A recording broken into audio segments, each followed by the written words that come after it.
Over the past 5 years, we've seen a lot of change and also impact on people's wallets and income from COVID and also different events in the last 5 years. Are there any programs in the arsenal out there that could assist an investor that have subpar credit? Yeah, well, there's always credit repair. That's always one option. There are companies out there that can help you kind of fight the credit bureaus, and they know the laws that the creditors are required to follow and oftentimes don't. And they can help you, let's just say, encourage the creditors to change the record of how they're reporting certain things if certain parameters are met. Um, but as far as are you referring to specifically as far as credit is concerned?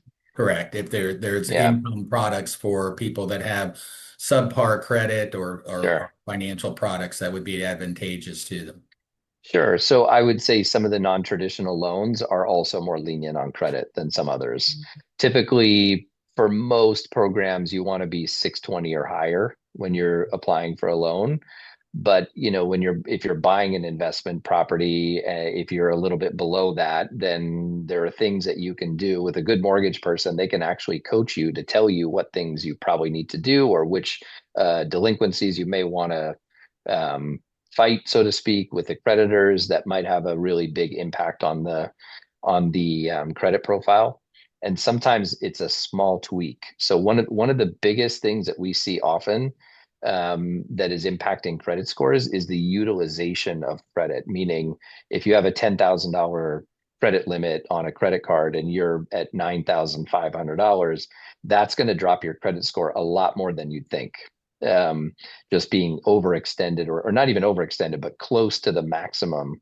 Ideally, you want to be at 30% or less utilization, but that in and of itself can have a very significant impact on the score. So, but what people don't understand is that the credit bureaus get reporting from the creditors based on what the statement balance shows. So if you use your credit cards a lot that month, maybe you're doing repairs to the home or whatever it may be, you racked up that $9,500 bill in that example, but you're planning to pay it off at the end of the next month. The problem is nobody ever pays their bill before the statement gets generated, right? You wait for the bill to come in the mail and then you pay it. But the credit bureaus don't pick up on that until the next month. But then the same thing happens again and again and again. So there are ways that you can actually pay the balance down through your lender. You can show them the balance being paid off or paid down to a different level. And you can't really do this through retail banks, but through mortgage brokers and other more creative providers, they can actually do something called a rapid rescore, which is where you force the credit bureaus to update their records in between a cycle. And therefore, if you pay down that balance, you can actually force the score to go higher because of that. So credit utilization is a big factor that people underestimate how impactful it is and how easy it is to fix in many cases.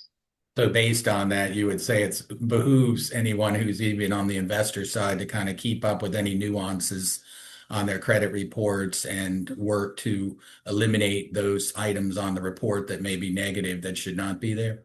Yes, and also kind of bigger picture, this is one of the challenges with the large retail banks. They're very rigid. They won't, all the things I'm talking about with updating credit scores and things like that, you're not going to be able to do that through a retail bank typically. So I work for Luminate Bank, but we are also a functioning mortgage brokerage and correspondent lender and a bank all in one. That's pretty rare. Most companies are either a broker or a bank.